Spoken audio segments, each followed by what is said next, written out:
and welcome to Coach's Decision, a weekly talk show that covers sports topics from the Bay Area and beyond. My name is Thomas Todd. I am joined here today in the lovely KSCO studios by my co-hosts, Joachin Nagel and Chad Oakland. Joel, and I have one question for you guys. Which one of you shot Cecil the Lion? It wasn't me. I'm not a dentist. Never have been. R.I.P. Cecil. Your thoughts and prayers. Your family is with us in our thoughts tonight. Your pride. Oh, we have no pride on this show, Joachin. On today's show, we will discuss the upholding of Tom Brady's 4-game suspension by the NFL, Kobe's position change, and we'll talk to Bay Area sports guy about the upcoming trade deadline and my beloved Giants. We'll also be taking calls in about 20 minutes if you want to call us today. Area code 831-479-1080. We'll also take your questions via Twitter at Coach's Decision if you have the Twitter. Let's kick off our show today by talking about the NFL. There are some new rules. We're going to get to that, but we have to start with Tom Brady's Deflategate suspension being upheld with 4 games. Roger Goodell throws down a 4-game suspension. People react accordingly, and usually he lowers it or reacts to the fans and the media and how they see it. People said it was going to be reduced. A lot of people thought it might go down to 2, go down to 1, or be completely erased. But it was completely upheld. Tom Brady will not play the first 4 games of this season. What do you guys think about that, Joachin? Do you think he rolls a 6-sided die and says 1 or 2, it's upheld, 3 or 4, reduced, 5 or 6, doubled? I'm not sure if he's into D&D. At the end of the meeting? Is he a D&D guy? Maybe. How many sides on this die could he possibly have? I don't know, Thomas. It's just, it's random, right? It has to be random. So it has to be. I have a question, though. Who is the last NFL player of this kind of significance to be suspended by the league? Can you think of anybody? He's the biggest winner in almost the history of the game. He is probably the highest winning percentage ever in the league, and he started a bajillion games. He is part of the biggest dynasty the game has ever known. Has anyone of this profile in any sport been suspended like this besides Michael Jordan for gambling? 50 games. The closest I can get off the top of my head is Sean Merriman was a Giant star when he was suspended 4 games playing with the Chargers. But that was like after his rookie season or after his second year, and that made sense because he was a dummy and he did dummy stuff. Now, well, also it was a prescribed suspension. Like the CBA says 4 games for performance enhancing. Well, that's how unprecedented this is. Who's the last person to be caught cheating that wasn't a coach or a franchise? Like, you get caught spying on the Jets. Hey, one Patriot, they're all Patriots. Oh, they are all Patriots. Chad, what do you think? How do you think this affects the Patriots' season? I mean, I think it'll definitely affect it negatively for obvious reasons. You have Jimmy Garoppolo in there who had some talent in college, but he's, not proven. You have Tom Brady in front of you. You're not going to get a whole lot of playing time. But it's a bad division. It is a bad division, and the thing is about Tom Brady, he's one of the guys that just needs to make the playoffs. It doesn't matter. You can be a 9-7 team, slip in the wild card, and you'll be fine because you have Tom Brady at quarterback. You still have Gronkowski out there running routes. They're going to be fine. But if they go, 0-4, 1-3, it's not unheard of for these divisions to have one up year where you'll have 3 teams with 10 wins or 3 teams with 9 wins, and if that's the case, it could really affect them negatively. But if you had to pick their record for the first 4 games, what would you say? You said 0-4, maybe 1-3. Could they even go 2-2? I think they could go 3-1. I mean, you don't know. Jimmy Garoppolo has 0 playing time in the regular season, not a whole lot. So you just don't know. I would say 2-2 wouldn't be a bad guess, but I would say it's much more likely for them to go 1-3 than 3-1. Well, we're talking about a franchise that went 10-5, or you can even call it 11-5 in a season with Matt Castle, who is an employed NFL quarterback, but definitely not a world burner. Jimmy Garoppolo, if he can be 80% of what Matt Castle brought to the Patriots, and they can have that kind of system football that they've been playing over the past 12 or 13 years, 14 years even. Man, it's been so long. I think they can go 2-2 at best. I don't think they can have a winning record. They definitely can't start out undefeated. The Patriots always put up gaudy records and then kind of trail off towards the end of the season, getting ready for the playoffs. They're going to have to be in gear the whole season, and that's going to be really interesting. After the first 4 games, they're going to have to ramp up their production 100%, and they can't lay off the gas pedal at all. Do you think 2-2 gets them to the playoffs? Absolutely. Because Tom Brady then only has to win 9 of the next, 12 games. That's not that much of a big deal for Tom Brady and how this Patriots team has played. But it is their biggest shot to miss the playoffs in quite some time. All right, and a less nitty-gritty on the field sort of discussion. Did you see Sports Illustrated Roger Goodell punishment generator? No, that's fascinating. It's wonderful. You put in whatever you think you did wrong, and Goodell tells you what he thinks you should do. Oh, great. We'll link to it in the show notes. Okay, well, what are we going to do wrong that we can put into the generator? Are we going to... Can miss an episode of Coach's Decision? Have a sex boat like the Vikings did? That was my favorite scandal ever. Anything that involves sex and open water is so much fun. Attend a fantasy football conference? Oh, that's a good one, too. That's a good way to get banned. Okay, well, let's get into like you said, the nitty-gritty, because the NFL is changing their rules.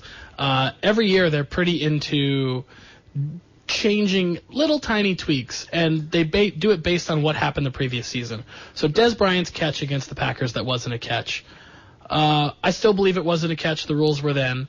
I look at the new rule, still not a catch. Should that be a catch? Should they change the rule to make what Dez Bryant did against the Packers a catch? Well, the most outstanding thing is that they changed the rule to make it more clear that it isn't a catch. That the league wants what that sort of play to not be a catch, whereas everybody watching at home and everybody talking about the game clearly thinks it's a catch.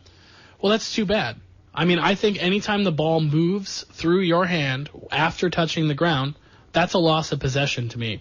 They even had to put in the rule where if the ball touches the ground but stays firmly in your hand, that's a catch. That's not how they played football in the 70s, 80s, and most of the 90s. That was a recent rule.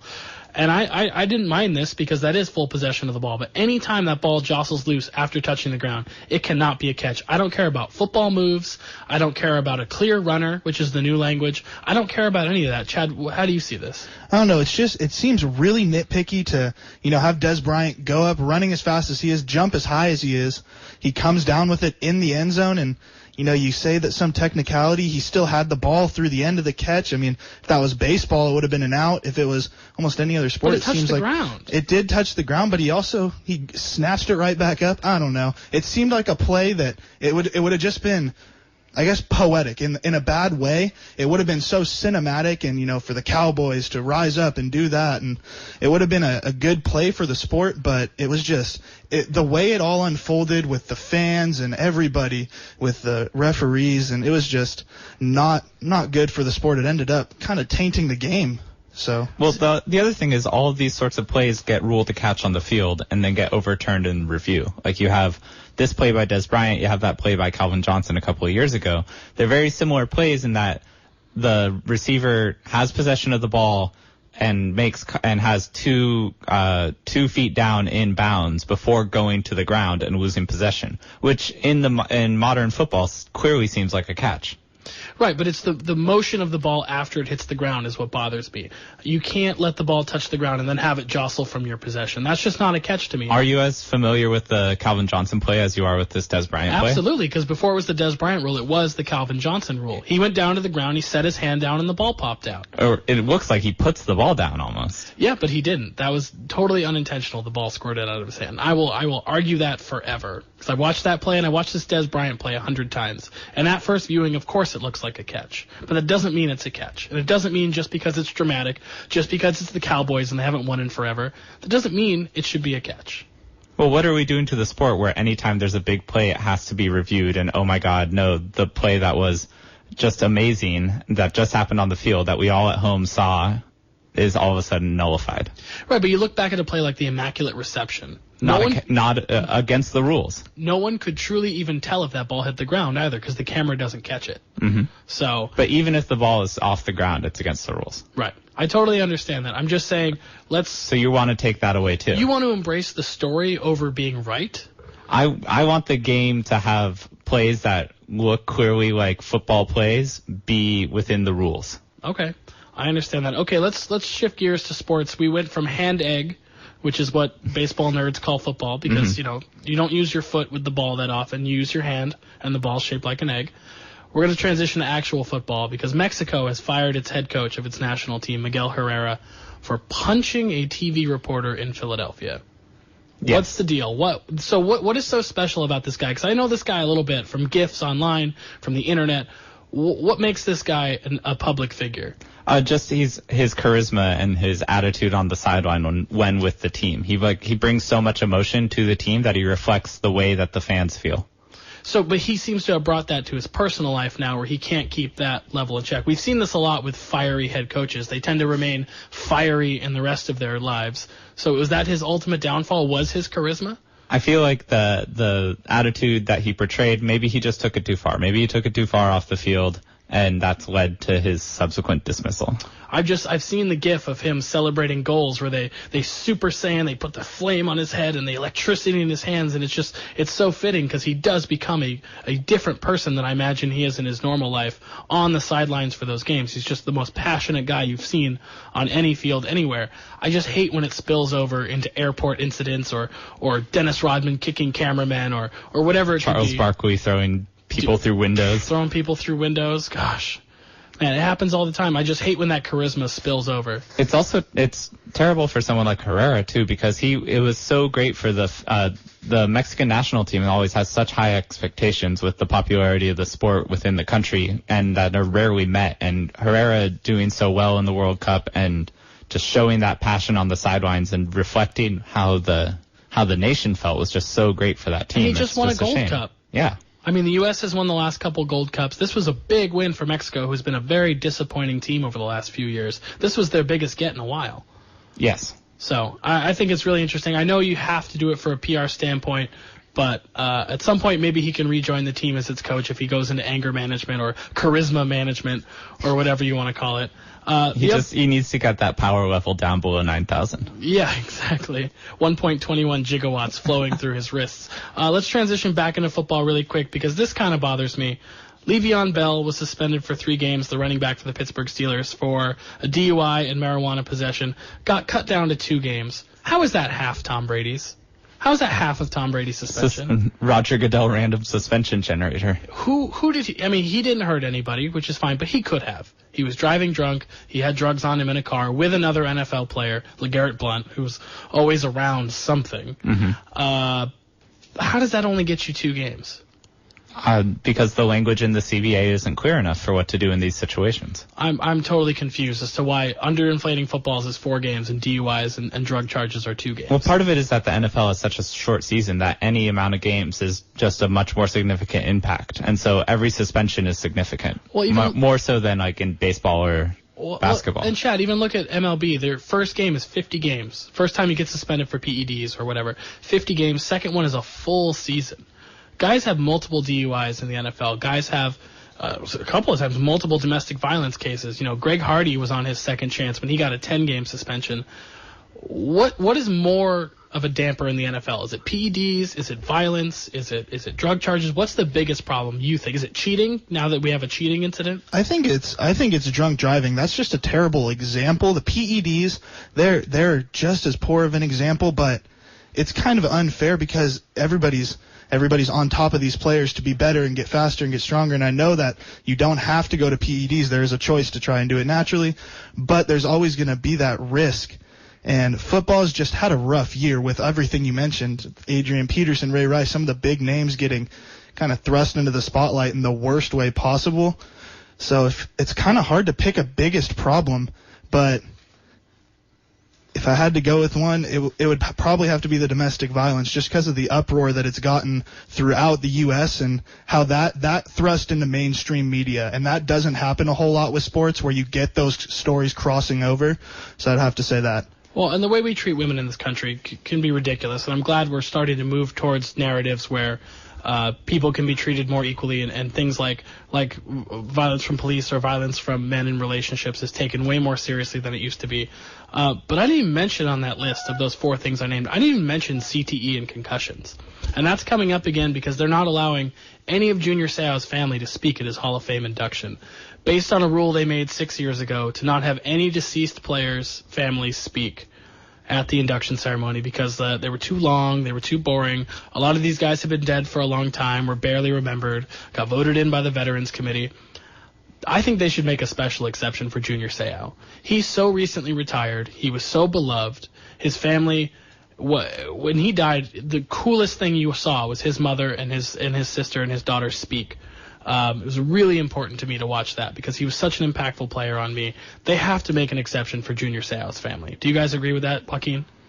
I think the NFL's in a hard place because the Sale family said, we want to say what he would say in this ceremony. And he took his own life to donate his brain to science. Well, he didn't take his own life to donate his brain to science. He took his own life because his brain had been degraded to a certain point where it was no longer worth living.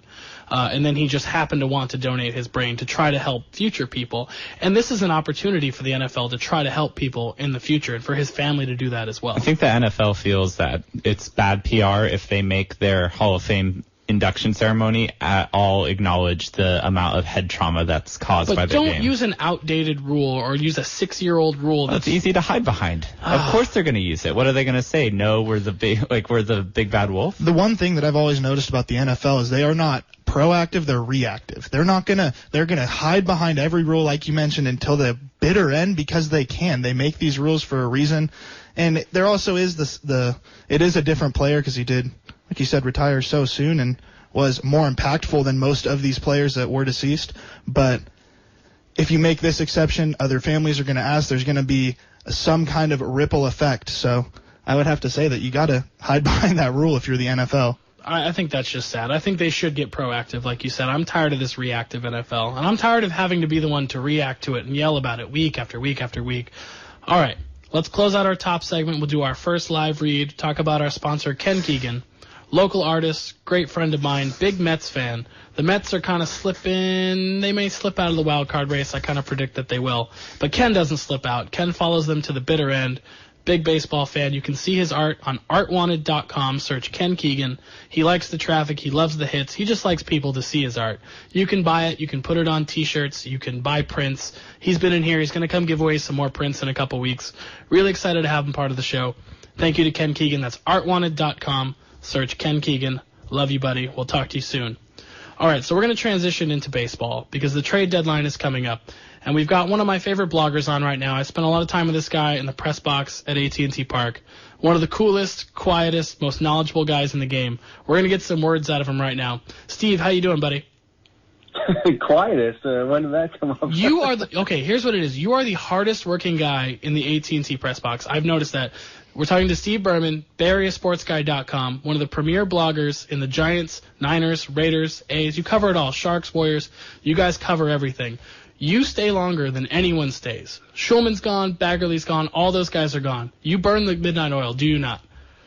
Well, I would say this year it's happened a little less because once we had a kid, things have kind of changed in my schedule. And Baggerly stays a really long time. And actually the one guy who stays the longest is Matt Kawahara from the Sacramento Bee. I think he actually sleeps there, but yeah, I do stay pretty long, but that's not because I'm quiet or hardworking, just because I'm slow. Okay. All right. Well, Steve, you are one of the most knowledgeable guys. You care about the Giants the most. I love that about you. The Giants have won 13 of 15. This is an incredibly hot team. This is also an incredibly streaky team. Has there been a more streaky team this year than the Giants? No, definitely not. They have a lot of streaky hitters, and they're a very streaky squad. I think they have 4 different losing streaks of at least 5 games, and now they're just on a ridiculous hot streak. I guess you can kind of look at it and say, well, they're playing a lot of bad teams as well. Maybe that's part of it.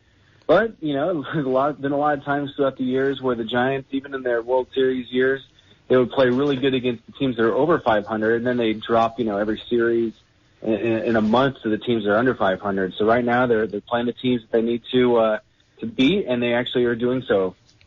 So the playoffs are looking more and more likely as this streak continues. They're creeping up on the Dodgers. We can check the standings after the show. I'm not really concerned about that. Let's look long term. The trade deadline is creeping up. Do the Giants trade for a pitcher? Do you think they should trade for a pitcher? What have you heard? Well, pretty much TweetDeck is just like in flames right now because I guess Cole Hamels is supposedly going to Texas, so David Price is the number one guy in the market. Apparently the Giants and Dodgers are both competing for him, as well as maybe the Blue Jays and the Yankees. So you kind of wonder, are the Giants actually going to pull the trigger and give up some of their major prospects for David Price, who'd be a rental, but he's also one of the best, 10, 15 pitchers in all of baseball?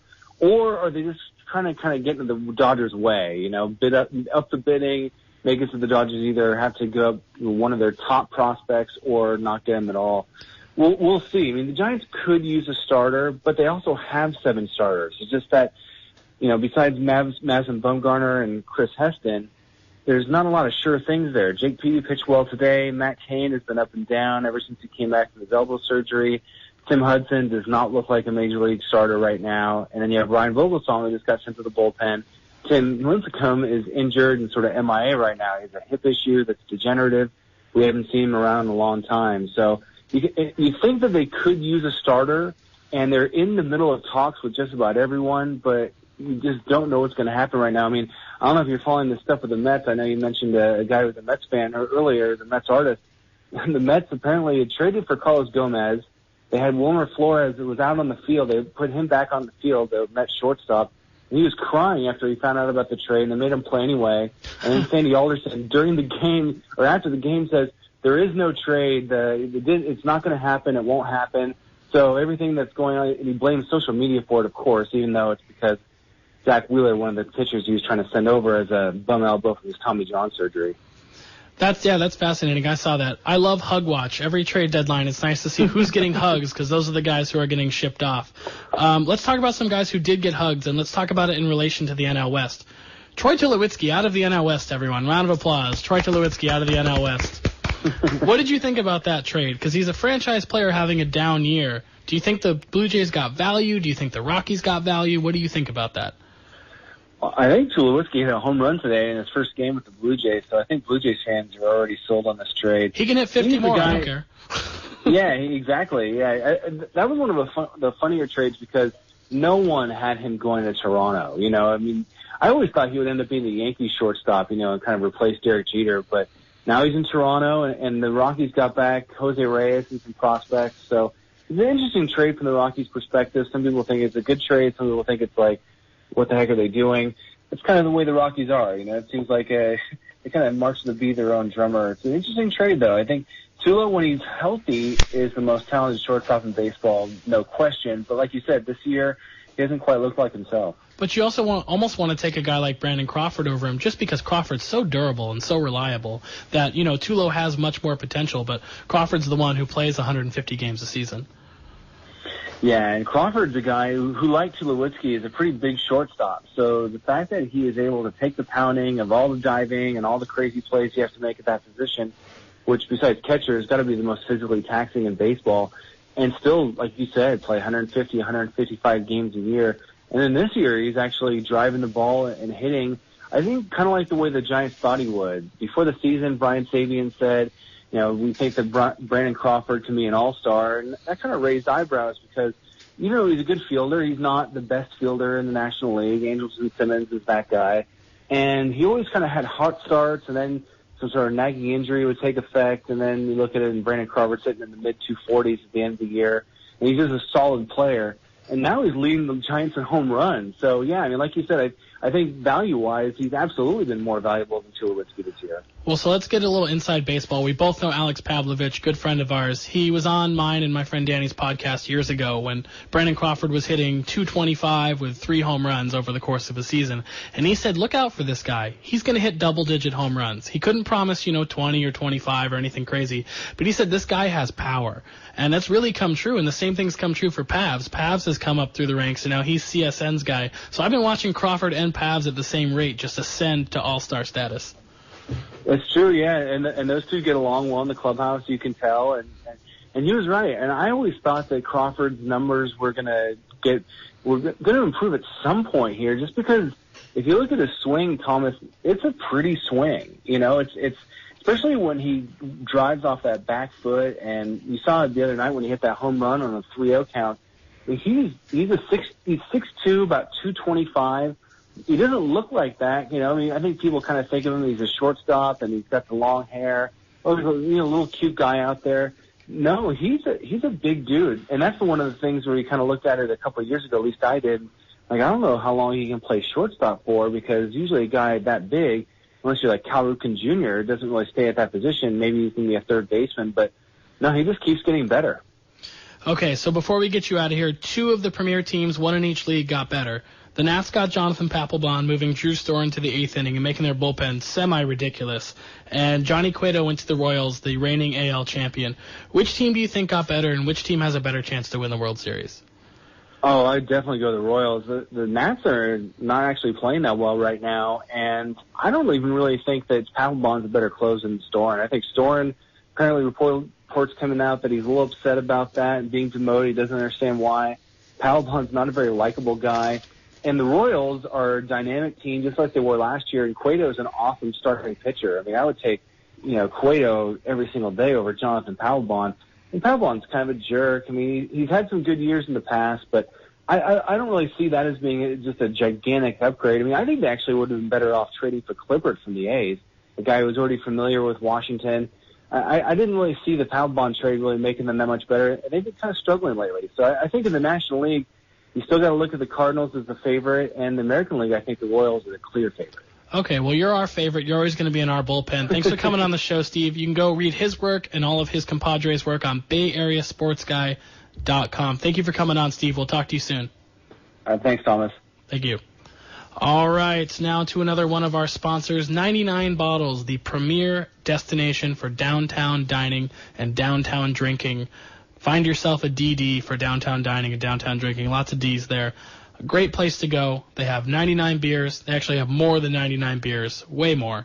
The full bar, bartenders.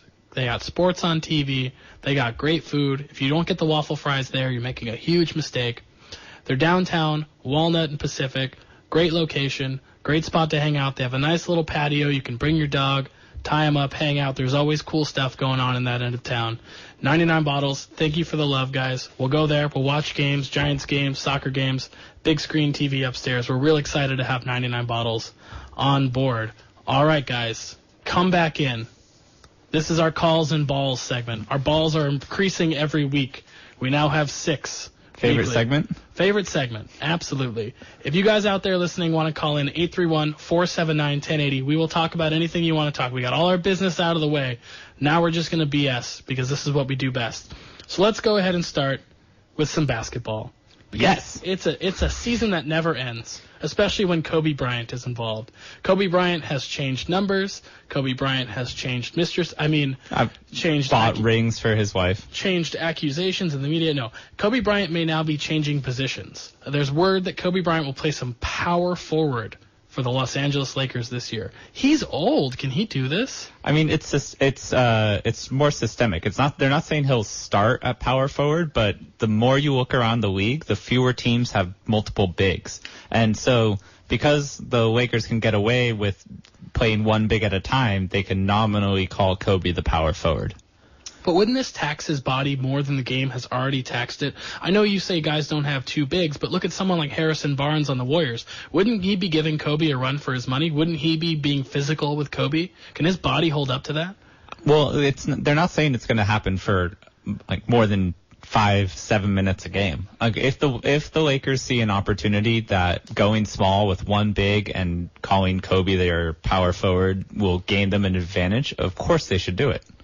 Yeah, they do have a lot of guards. They did just draft D'Angelo Russell. Jordan Clarkson's been a boon for them. So I can understand not wanting to play him in the backcourt as much. I'm not sure how his body would even react to being in the post at all at this point in his career. Yeah, I think power forward is an overstatement, but I think they're more saying they're implying 4 around 1. Why you would play 4 wings or 4 outside guys around one big man and have a coach that eschews the 3-point shot is beyond me. I've never understood why he's coaching that team. It makes absolutely no sense. Well, they needed to get that number 2 pick to pass on Okafor and Porzingis. They just needed that, Thomas. I'm still out on Porzingis. Well, that'll come up throughout the season. They needed a big. I get it. I'm still way out on Porzingis.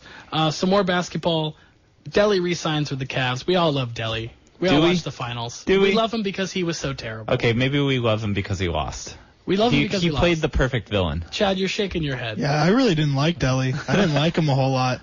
Yeah, you hate him when he has that game where he scores 20 points that he doesn't deserve. But then you love him when he overreaches the next game and takes shots he doesn't deserve. That was my favorite part of Delly. He was scrappy trying to go Kobe. He was going for the lob on every opportunity that wasn't there. Yeah, noted assist man Matthew Dellavedova. I mean, so he signs for 1 year, $1.2 million. And Which is that's high value for the Cavs. I mean, they just traded away Mike Miller and Brendan Haywood, so they got offloaded a couple of contracts. They keep Delly around as a scrappy guy off the bench who can come in, bother the other opposing teams, like good perimeter ball handler, maybe take a cheap shot diving at someone's knees, and kind of get away with it. I just will never miss a chance to keep saying, keep shooting, Delly, because I want him to shoot as much as possible because he's pretty darn bad at it.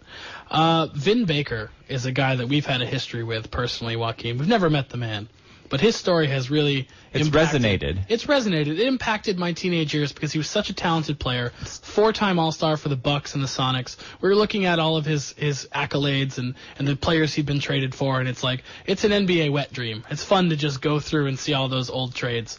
So Vin Baker was an alcoholic who made $97 million playing in the NBA and lost every single dollar of it. Now, this happens a lot. You can watch the ESPN 30 for 30 called Broke. You're going to see a lot of guys that this happened to. But there was always a soft spot in my heart for Vin Baker because he seemed like such an affable guy. He was such an easy guy to root for. Well, he came forward with his issues, and he was very public about the fact that he had a problem, had a substance abuse problem, and needed recovery. And he was very forthright with all that when he was in Boston. Well, and it didn't lead to legal issues. He wasn't, like we talked about earlier in the show, being violent against women or, driving under the influence. I mean, he may have, but, it didn't become a problem. And that's why I guess it was so endearing to admit that he had a problem, because we like stories like that in this country. We like when people come forward and try to fix themselves. And he's in the midst right now. He's a reverend at his dad's church, and he's working at a Starbucks. He built his way up as a barista. He's now being trained as a manager at a Starbucks. Tallest barista ever? Tallest barista ever. Tallest Starbucks manager ever, you'd have to imagine. I work in the service industry. I know what managers of Starbucks make. He says he now has to account for every dollar that he makes because he has to know where it's going. He doesn't trust financial planners. He doesn't trust his friends with his money. He has to know where every dollar of his goes. Well, I mean, I think he'd be a good barista. He always had like a soft touch around the rim, right? He could probably get you some good latte art. That's good, Joaquin. I like that. I just think it's really interesting because you talk about people going broke. MC Hammer goes broke. But MC Hammer's not working at Starbucks. MC Hammer still has a nice house. He survived bankruptcy. He strategically filed for bankruptcy, more so that he could still get royalties years later on all of his. Right, and his music is still selling.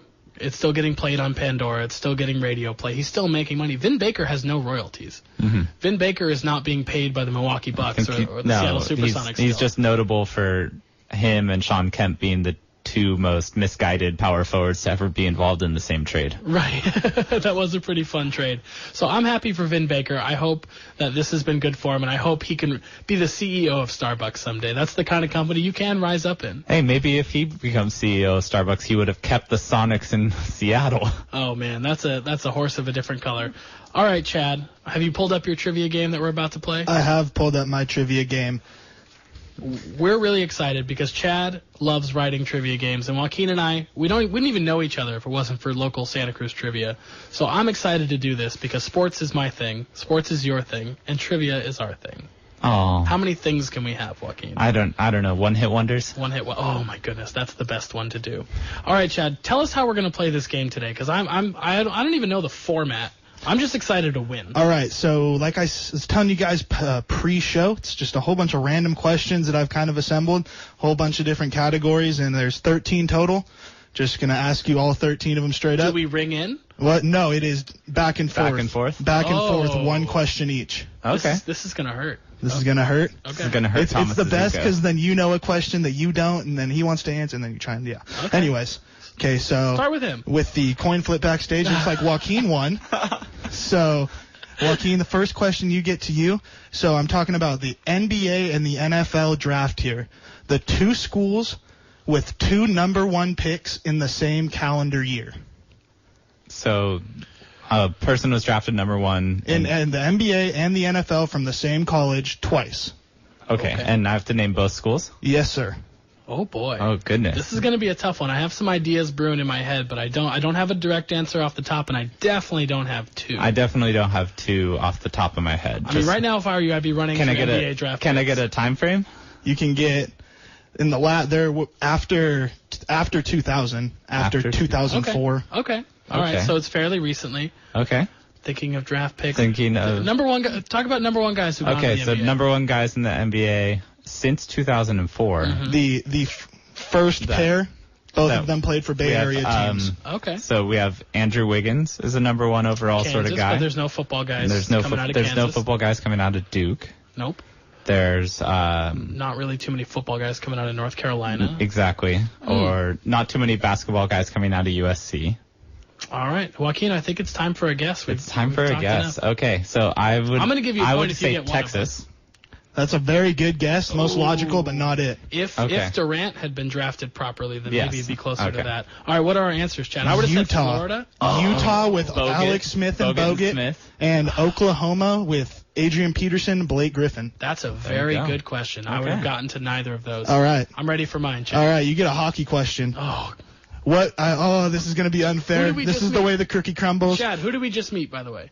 Who did we just meet? The play-by-play broadcaster, the man I wanted to be until I was 15 years old, Dan Rusanowski. Wait, so you don't want to be him anymore? I mean, I still do, but I kind of want to be John Miller a little bit more. I didn't want to tell him that, though, so keep that on the down low. Yeah, totally, but it was awesome to meet him. All right, shoot me with a hockey question. All right.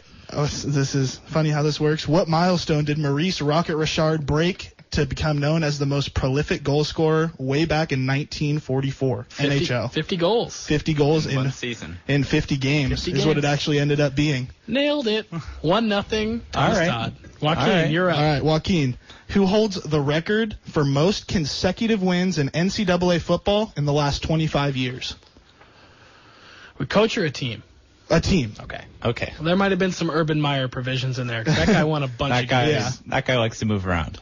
He's a mover and shaker. So we're talking about the most consecutive games? Consecutive games, including bowl games. Yes. So you'd have to have some, at least an undefeated season, probably. Okay. I'm thinking of a few teams here. Mm-hmm. I'm mostly thinking of Nebraska and Miami, though. Okay. And so... Don't give away anything. Let him guess. Let the man do his thing. I'm not going to let you do your thing. No. All right. I'm going to go with a recent streak. I'm going to say Florida State. Florida State is not it. It's USC. Oh, okay. 03-04. Okay. Yes, the Matt Leinart years, that was 03. Okay. Have the cookie keep crumbling my way. Okay. Ones that I know. All right. I'm still up 1-0. Don't worry. You're getting lined up nice for the next one, Joaquin. All right. So the question to you. 2 of the 3 top NBA players with over 1,000 steals and 1,000 blocks. Current players? No. Oh, overall? Yeah, overall. They have to have both? Yes. Ooh, that's a tough one. Okay. 1,000 steals and 1,000 blocks. I would have to guess Hakeem Olajuwon. There's one. Oh, I need another one. Yeah. You need 2 of the 3. That's you get one miss though, one guess. Okay. Karl Malone. Good guess, not it. You're gonna have to think of blocks leaders, but who also gets steals? Someone who's shifty like Hakeem. Charles Barkley never blocked any shots. He never left the floor. Dikembe Mutombo. Good guess again. Abdul-Jabbar, David Robinson, the other 2. David Robinson should have been an obvious guess for me. All right, still 1-0 me. Go ahead, Joaquin. So you say you like college basketball, Joaquin? No, that's Thomas. That's Thomas. That's Set him up. Line it up. Line it up.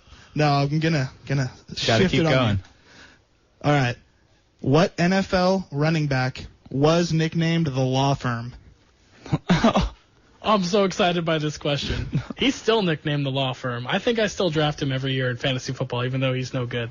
Oh, there's no way I'm getting this. The answer is Ben Jarvis Green Ellis. There you go. I didn't know who it was, and then when I heard his name, it made perfect sense. Absolutely, the Law Firm. Perfect sense. He's been gone in every fantasy football draft I've ever been in. All right, Thomas.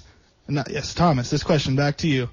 Name one of Stephen Curry's teammates his last year at Davidson. Oh, I quit. You're the college basketball guy, Thomas. He was impossible. That team was impossible to watch. It was Steve Curry dribbling the ball the entire time. Steve Curry? Yeah, back in the day, no one knew what his real name was. Heck, the mayor of San Francisco called him Steve Curry. He said himself that's a terrible name. Yeah. All right, I have no idea. Who was the second highest scorer on the team? I couldn't tell you that, but I have the whole roster here for you. I'm not going to read that. Go back to I'm still up 1-0. Go back to Joaquin. Which Kansas City Chiefs player recorded 7 sacks in a game against the Seattle Seahawks, setting a single game record that still stands? I know all of these. See, that's the fun part about this way. Oh, This why is am terrible. I? No, this is terrible. This game is Because- rigged. The answer is Derek Thomas. Yes, the because late, I great was only Derek thinking Thomas. of Lawrence Taylor, and I was like, Okay. that's the No, wrong. all right, back. Give me one of those. I want one of those. Hey, I'm I'll going in have what order. he's I'm going in having. order. Don't I'll shoot the messenger. I'll have Sorry what about he's that. having. All right. So this is a tiny bit outdated, but this year with his 15th straight selection, Kobe Bryant broke the record he shared with 3 other players for the most consecutive years named to an NBA All-Star game. Name 2 of the other 3 players. I'm gonna go back to my guy, Karl Malone. 1. And that's what I had in the bank. Okay, 15 straight NBA All-Star games. Okay, Bird didn't play quite long enough. Magic had a break. Let's go with Karl Malone's teammate, John Stockton. Nope. No. There's Think your about- one. One more. One more Okay, guess. One more. Okay. Think about 70s, 80s, probably.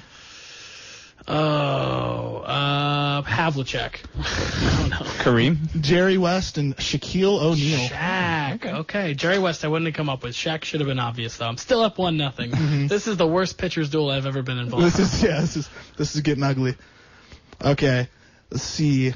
For Joaquin, For the tie. the name of the umpire who blew Armando Galarraga's perfect game. Oh, You- I know you better this one. know You know this this? I know All right, this one. go for it, Thomas. Jim Thomas. Joyce. Jim Joyce. Very good. Yes. Okay. And now where's Armando Galarraga right now? somewhere. No one No knows. one. No. no He one had will ever know. he flirted with another perfect game in the minors a couple weeks. Yeah. Oh, yeah. Good luck. No one Long cares story about with that. that. So going to hockey again. Who is the winningest goaltender in NHL history? Martin Brodeur. Got it. Yes. 2-0. And that's it. That's That's our it. show. There you go. That is an unsurmountable league. Thank you, Chad, for bringing in trivia questions. More than happy to smoke Joaquin in trivia any week. we Oh, can do it. goodness. Speaking of smoking, my friend Ken Keegan is an artist. I will not tell you whether or not he dabbles in the dark arts. One of our favorites. He loves baseball, like we said. He's going to come on and give us some prints, and we're going to give them away to our listeners because our listeners deserve to have good art. You can find Ken on artwanted.com by searching Ken Keegan. He's got tons of prints. Like I said, I have some at my house. I'm really excited to put them up on my wall. We'll bring him in again and talk some Mets, see if they're still in contention when that happens. But right now, it's time to bring on our producer, Tori, to do Tori Topics to find out the weird stuff that happens in football every week. Boys, feel free to chime in. Tori, first story. Well, this is my favorite by far. Oh, you should always lead with your favorite. Of course. The Royals are obsessed with Fetty Wap's Trap Queen. With what? It's a The rap, it's a song. The song Trap Queen. Fetty Wap. Trap Queen. She's a trap queen and What's that a one. Fetty Wap, though? An artist. Yeah, but what does that mean? Do you ever 50 question... cent is $50. Like, Nelly is short for Nelson or something. But Is it? What is a Fetty Wap? It could be whatever you want it to be. What's an REO Speedwagon? I mean, I know what a Bachman Turner Overdrive is, I guess. I don't know. Okay, so wait, they're obsessed with this song. So this is how, Lorenzo Cain's walk-up music is Trap Queen. Okay. And after every game, in the post-game interviews, they try to incorporate the words 1738 because it's a reference to Fetty's Remy Boys 1738 squad. This is so much gibberish for me. Also, Trap Queen is terrible because when you trap the ball in baseball, that means you did not catch it. That is a bad baseball term. Trapping is bad. So I don't understand this obsession at all. It's just like how the internet's obsessed with pony. Is this... No, I think this is more along the lines of the Warriors being in love with the cocoa. Exactly. Yeah. Okay, I can see it. It's their jam. And Fetty Wap. Fetty Wap. How do I spell that? Fetty Fetty. WAP. Fetty Wap. Okay, I'm going to figure out what a couple of those words mean on their own and then try to piece it together. Next story. Eli Manning is replacing Rob Lowe in the DirecTV ads, and I am What's so an Eli excited. Manning? I'm just So, kidding. is there a good Eli Manning? I mean, he's a good quarterback. As long as we don't talk about his interceptions. Well, there was that one year he threw more than he's ever thrown, and he got back on track. He just loves turning the ball over in the red zone. He does. He's a bottom 10, early teen quarterback every season.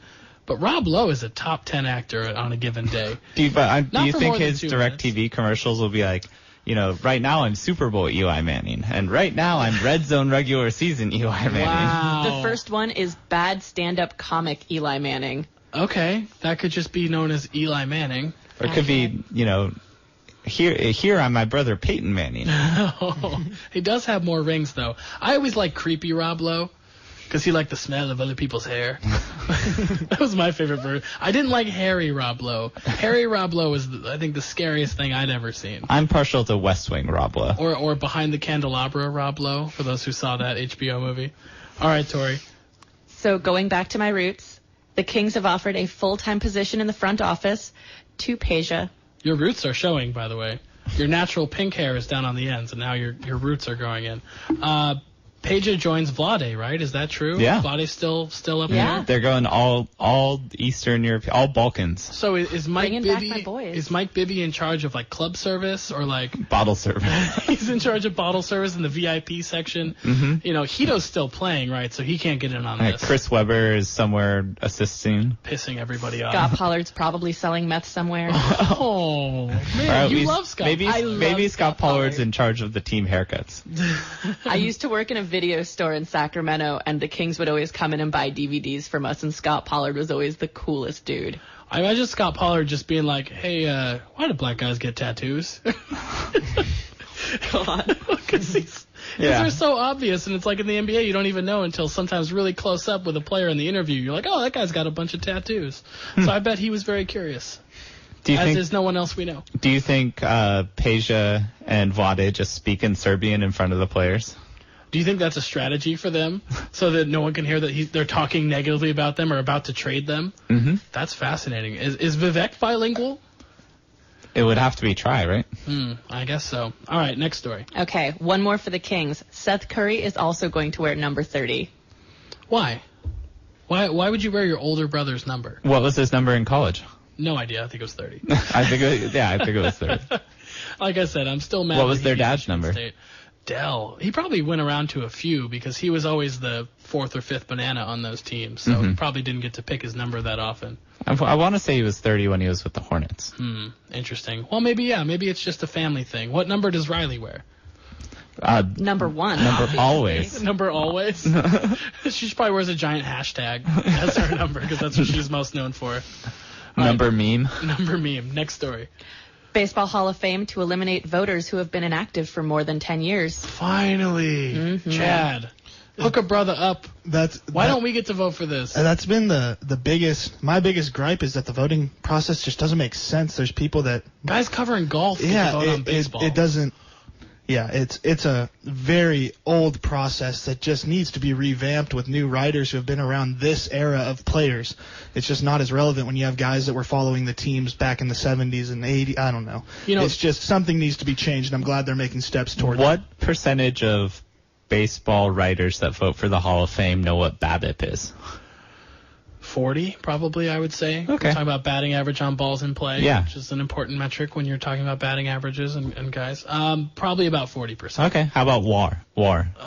I'd say about the same. I think it's all 55, tied maybe into a little the same- higher. maybe I mean, at one point, no one knew what OPS was. well, they had to learn what wins above replacement was so they could be angry about it. They had to learn what slugging percentage was. Yeah, and which, isn't even a percentage. So let's not get into that, though. Next story, Tori.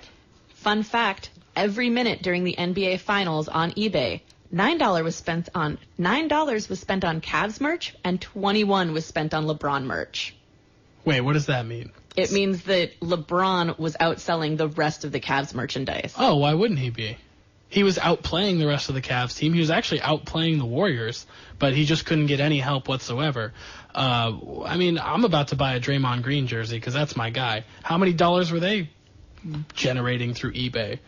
I mean, it's just the idea, the fact that LeBron is so famous that every minute of every game, $21 was spent on LeBron merchandise. Yeah, but how much was Africa receiving of this finals merchandise that the Cavs were producing?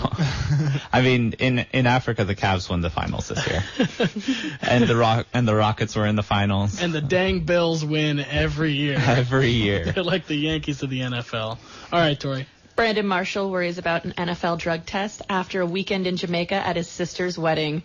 That is the story I saved for you. I saw that and I thought that's a Tory topic if I've ever seen one. He was worried about being in Jamaica and having possibly gotten a little contact high. You can't really help it in certain parts of the world or even certain parts of the county we're sitting in right now. Certain parties.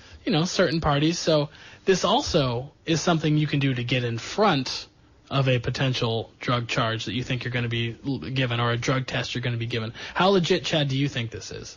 I mean, it's a pretty good cover story. If he's lying, I mean, I believe it. Well, because if he never tests positive, he's off the hook. If he tests positive, he has this in his back pocket. So I think he's just covering He planted his the face. seeds. He was tweeting The seeds? You pick the seeds out. He See what happens when you're proactive? he went to his sister's wedding and tweeted, "Jamaica smells like Colorado," and then later got really paranoid and actually tweeted to the NFL Twitter asking for guidance. Well, we all know what paranoia is a symptom of. Yep. All right, next story. All right. Anthony Davis was recently invited to appear on ABC's Dancing with the Stars, but he turned it down because he can't dance and didn't want to embarrass himself. Joaquin? He should focus on his jump shot. I know, you can't shoot three-pointers on Dancing with the Stars. No, you can shoot him from the corner, though.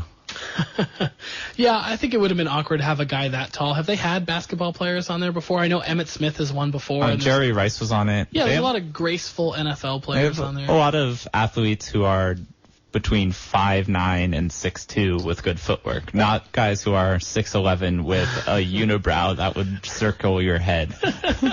I just picture the outfits they would put him in. That would probably be the thing to tune in for every Wait, week. what's the measurement on end to end on his unibrow? I don't know. What size New That's Era got to hat be is listed it? on his card. I think it actually lines up with another measurement we won't talk about. I think it's like the wing. Okay. Okay.